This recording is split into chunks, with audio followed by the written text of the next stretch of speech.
Central y estamos, como decíamos, ya en la mesa junto al ministro de Economía, Juan Andrés Fonten. Tenemos mucho tema. Ministro, ¿cómo está? Muy buenos días. Buenos días, pues. ¿Qué medidas concretas para anunciar? Es un conjunto de medidas, sería muy largo listarlas acá. Las principales. Tenemos todo el tiempo del mundo, ministro. Son medidas que van en la dirección de simplificar trámites para hacer la vida del emprendedor más fácil. A mí me ha tocado estar desde que reasumí como ministro de Economía con muchísimos emprendedores a lo largo y ancho de Chile, el día viernes con emprendedoras en Estación Central, antes con emprendedores en Osorno. Pero eso ya se había anunciado cuando era ministro José Ramón Valente. Bueno, es un conjunto, algunas de esas medidas efectivamente ya venían trabajándose, hay algunos proyectos de ley incluso que toman algunos de estos elementos, pero vamos a engrosar eso con más medidas para mejorar, simplificar trámites. Una muy importante que efectivamente es una medida que de verdad nació en el primer gobierno del presidente Piñera, cuando yo era ministro de Economía, pero que sigue todavía trancada en el Congreso, es la firma electrónica.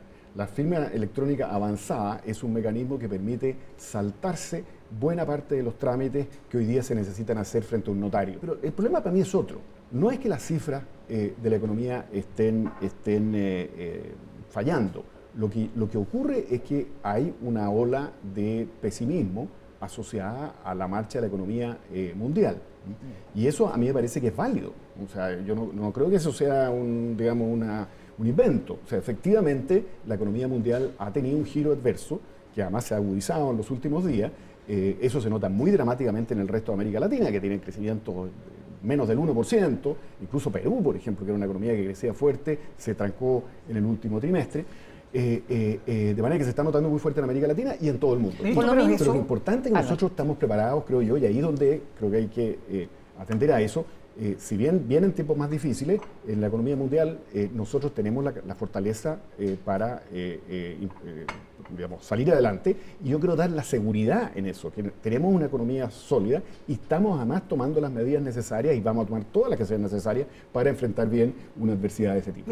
¿Hay mucha confianza en ese sentido del gobierno en lo que pueda hacer la aprobación de la modernización tributaria? Según el presidente, va a significar un importante impulso al crecimiento económico, creación de empleos, mejoramiento de los salarios, la innovación y el emprendimiento, pero hay quienes no depositan todo el desarrollo económico en la aprobación de la modernización tributaria. Por ejemplo, Andrés Velasco, que dice: el partido del crecimiento no se juega en la cancha de los impuestos. El que diga que con la reforma todo va a cambiar, se fumó algo, dijo el exministro de Hacienda. Bueno, a nadie le he oído decir que todo va a mejorar con la reforma tributaria, o que la reforma tributaria es lo único que hay que hacer para mejorar la economía. De hecho, yo estoy trabajando... Pero ha sido prácticamente el elemento central en el discurso del gobierno. Porque es un tema que tiene una connotación política que inevitablemente la ponen los titulares, pero lo que estamos haciendo desde el gobierno en materia de emprendimiento, en todos los temas que he comentado, o lo que se está haciendo en infraestructura a través del Ministerio de Obras Públicas, del Ministerio de Transporte, etcétera, es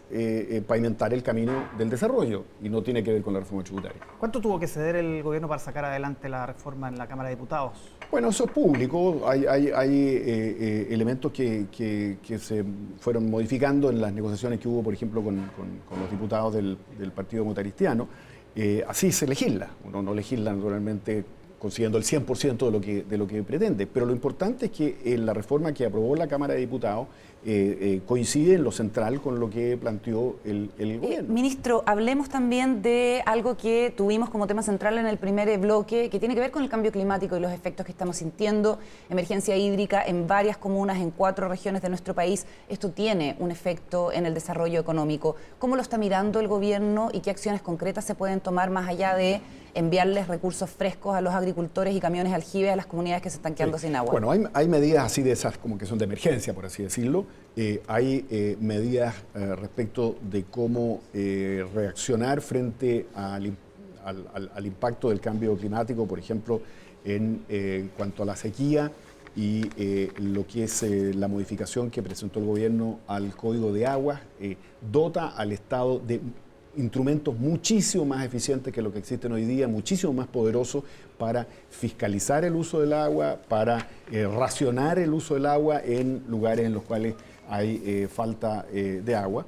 Y ese tipo de instrumentos ya van a empezar a utilizarse, los que están disponibles hoy día, parcialmente en los próximos semanas y meses, producto de la sequía actual, pero una vez que esté esa modificación aprobada, que espero que se apruebe luego, va a haber instrumentos mucho más poderosos. Hay inversión pública en sistemas de regadío, en mejoramiento de los sistemas de agua potable rural. Y finalmente está el trabajo que está haciéndose en todo el país, no solamente por parte del gobierno, para cómo adaptar nuestra economía al cambio climático. Y ahí vuelvo al tema de los emprendedores. Cuando hablo con estos emprendedores a lo largo de todo el país, muchos de ellos, particularmente los emprendedores jóvenes, están trabajando en ideas de economía circular, de emprendimientos verdes, en definitiva. Es impresionante la cantidad de proyectos que hay. No sabemos. Tampoco sabíamos qué iba a pasar con Apple cuando se crea en el garage de una... Pero el gobierno no puede no saber lo que va a pasar con emprendimientos verdes y no tener, me imagino yo, una agenda de acción climática. No, el gobierno tiene una agenda de acción climática y estoy comentando que aparte de eso hay una cantidad de gente que está buscando cómo adaptamos nuestra economía al cambio climático con técnicas que ahorren agua, que emitan menos, que reciclen, etc. Y eso, de nuevo, es lo que creo yo que va a ir reorientando la marcha de la economía hacia condiciones que sean mucho más saludables desde el punto de vista de la conservación ambiental y ante el cambio climático.